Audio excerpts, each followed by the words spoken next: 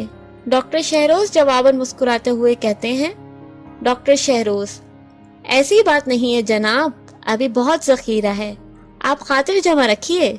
Doctor Shahroz ایک نظر زوبیہ کے بالوں کی طرف دیکھتے ہیں، اس کے لمبے بالوں کی چوٹی آگے پڑی ہوتی ہے۔